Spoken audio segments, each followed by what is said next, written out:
Hello, beautiful light-filled souls. My name is Trisha Barker. If you haven't seen my previous video about my near-death experience, you might want to check that out. In this video, I want to talk about after effects of near-death experiences. IANDS lists these after effects as psychological and physiological changes. The first change that I noticed was my mindset completely altered. Before the near-death experience, I was concerned about everything physical. I wanted to know if my car was totaled, who was going to withdraw me from university classes. I wanted to know everything about my particular injury and how long my recovery would take. I was very concerned with what had happened to my body after the near-death experience.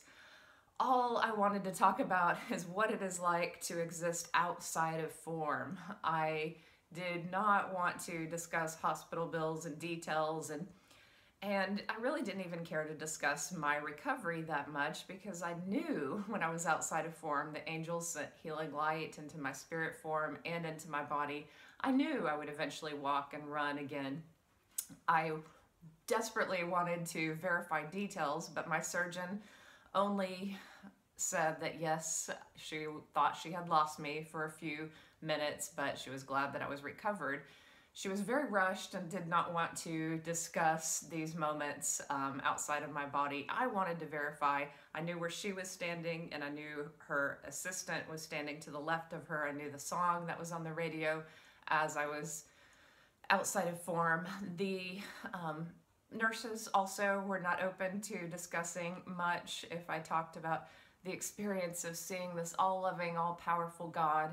They might nod their heads and go, yeah, I believe in God, kind of dismissively, and then give me a shot or give me, more morphine or whatever it is that, I was being administered at that time.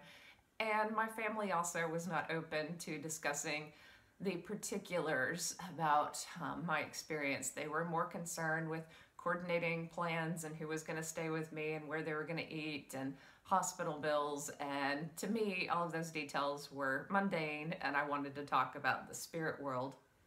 Well, the next change that I noticed occurred about a month and a half after I was back home recovering, and I was in a body cast that went from my neck to the base of my hips, and so I didn't watch too much television because it hurt to sit, but I was sitting and watching some television that day, and a show came on where there were sirens and someone was being wheeled in for emergency surgery, and my spirit form popped out of my body. I had an out-of-body experience, but not one of the lovely kind. A lot of people have these that they're quite similar to near-death experiences.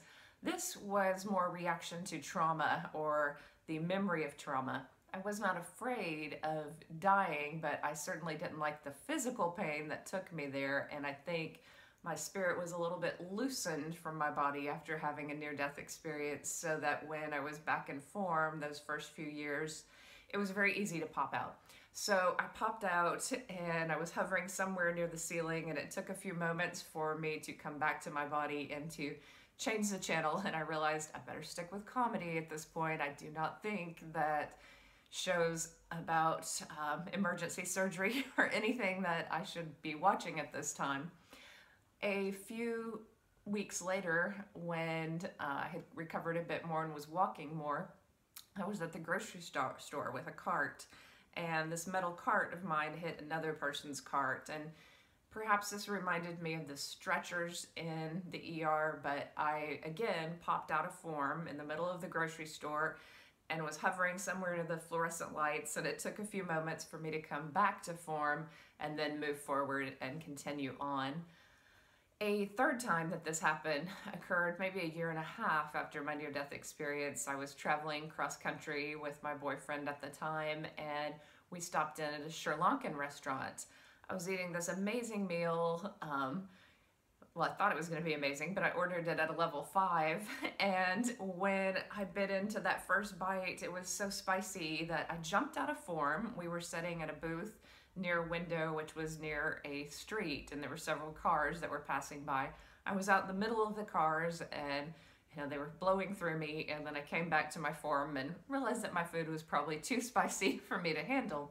Now that's a silly moment, but at that time I began to worry and wonder if this was going to happen frequently, but this mainly happened within the first 3 years after the near-death experience. I started doing a lot more meditation and grounding and, praying that this would not happen too frequently.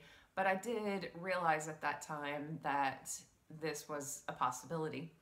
Another experience that many near-death experiencers have an after effect is that I felt so connected to everyone. So it was so much easier for me to pick up on people's feelings and thoughts and emotions, and my psychic abilities.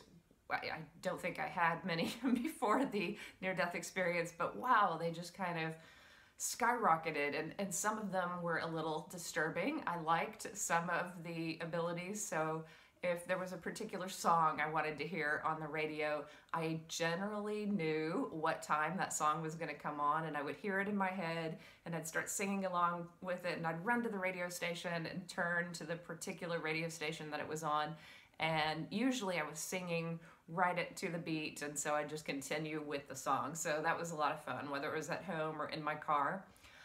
I was able to hear my favorite songs basically whenever they came on. And another little bit of fun that I had with this was just walking through city streets, and I would feel this download of information about all these different people. I knew some things that perhaps I shouldn't know, and some things that, people perhaps should be in jail for some of the things that they've done, or I knew, just what they were worried about. I could almost read it in a sense, and I thought, well, this is a good ability, because if I was going to work as a teacher, as the light had commanded me to, then maybe I would have an intuitive sense about what my students are going through and how to help them in particular. That in general, I just could read people a lot better than I could before the accident. Now, these abilities are not, 100%, and that was annoying. I didn't want to follow this path of becoming a psychic because I was told by the light to go back and teach. So, I didn't take classes on developing intuition or at that time or anything along those lines. I simply knew that I had some abilities, but I also knew I didn't have the numbers to win the lottery. I couldn't pick winning sports teams. Dan Brinkley talks about that in one of his books, and I didn't test it too far, but I don't think that I was, particularly skilled in that area. So I didn't see a way to use it in that way. I think my abilities were kind of odd at times. Another one that started to interfere with my life was when I returned to Austin. I picked a job where it was a job where I was working at a high-end pizza joint. The reason I picked that is I didn't want to work in a bar environment, and I wanted to work somewhere near campus. So this was a little bit more of a wholesome environment, and I mainly did behind-the-counter work. So people would come in and order something and then return to their seats, and we'd bring it out to them. It was not a very busy place because it had just opened, and a lot of students didn't want to pay, high prices for fancy wine and really high quality pizza. They wanted, cheaper pizza.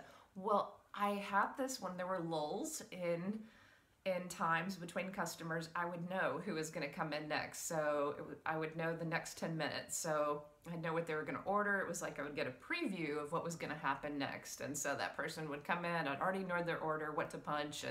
And sometimes I even played around with it and, tried to change it. So if they were going to order one thing, I'd say, I bet you're going to order this. And we just laugh and talk. And then other times I would know that I would see a certain image. So I would know that perhaps a guy was going to walk by the window with a long gray beard and a big white puffy dog, and then someone in the restaurant was going to ask me where I was from.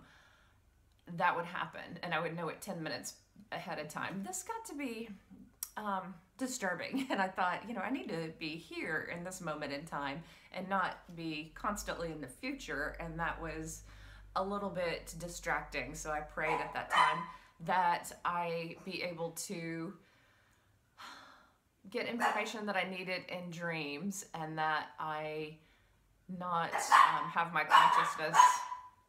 constantly and changed by knowing the future 10 minutes ahead of time. The next, sorry, the dogs are barking. The next part of what I consider to be a big change is this altruistic love for people. So along with knowing something about people, I generally felt this connectedness and deep love for all people. I believed in the best in all people, and this is a beautiful trait, especially for a teacher, because you know, if you have that love and that kind of hope for your students, and they often rise to the occasion. However, as a 22-year-old young woman walking through the world, I was not discriminating about who I talked with or who I got to know. And so certainly empaths and people who are very caring can be taken advantage of. They can be targets for narcissists, sociopaths, and other needy people or abusive people. And so that's something that I think near-death experiencers need to know, is to protect yourself. You know, it's very wonderful to have this love for all of humanity, but you are special and you have to protect your own self as you journey through this world. And so consider that, and if you know someone who's had a near-death experience, remind them not to get so caught up in everyone's problems, because other people can use you to make themselves feel better, or can attach to you and think that you are going to be the answer to all of their problems, when really we are our own divine channel to God. And that is what near-death experiencers and a lot of spiritual people want to teach others, is that, you know, the message is not that you're going to get everything you need from me, but hey, you can connect with this divine source and this divine love too, and you can get what you need. So that's a pretty important one. I'm going to jump to the physiological changes because they're kind of funny. I blew out about 4 watches that first year back at school, and one was a very nice watch, another one was a digital watch, and another one was an heirloom watch from my grandmother. And then I bought one that, you know, latest technology, and the owner of the shop assured me that, you know, it would not break. Well, it did. Within just sometimes a couple of days to a few weeks, I would blow out a watch. I took the heirloom watch back to get fixed, and it could not be fixed. So the last watch, one that I bought, the clasp also broke, and it flew off my hand into a moving truck. And I thought, okay, I'm done with watches. Well, much like the radio, where I could predict songs, I could also wake up at any moment in the night, or, you know, at any moment in the day, and know the time, usually within 5 minutes, but sometimes within 15 minutes. So I had a pretty good internal clock, and I just realized I didn't need a watch. And soon enough, cell phones were invented, and or were more common. They were invented at that time, but not everyone had one, and I didn't have one. And then, you know, there was less of a need for watches. The next physiological change that, and I should post a picture, a before and after picture, but I think that I physically looked different from before my accident and after my accident, and some of that has to do with just taking better care of myself. I realized that health is important, and since I'd had a major injury, I wanted to stay healthy, and so I ate a lot, mostly vegan, but a lot of fruits and vegetables, and, you know, tried to be as healthy as possible. Before my accident, I didn't think about that too much. Everyone feels kind of invincible when they're young, and I also had a unhealthy lifestyle in many ways before my near-death experience. So, you know, those changes are probably connected somewhat to my lifestyle changes, but I do notice a change in perhaps the light that sometimes people see around someone who's gone through a spiritual change. So I was definitely more joyful in pictures, and that was a huge change. Now, there's many more changes listed on the IANS website, and I suggest that you go there and look at these after effects. These are simply the ones that stood out to me the most. And when I look back, I kind of laugh at some of the changes, especially the watches. There's even a study I think someone was doing where they were paying near-death experiencers to wear like 5 or 6 different watches and time how quickly they blew them out.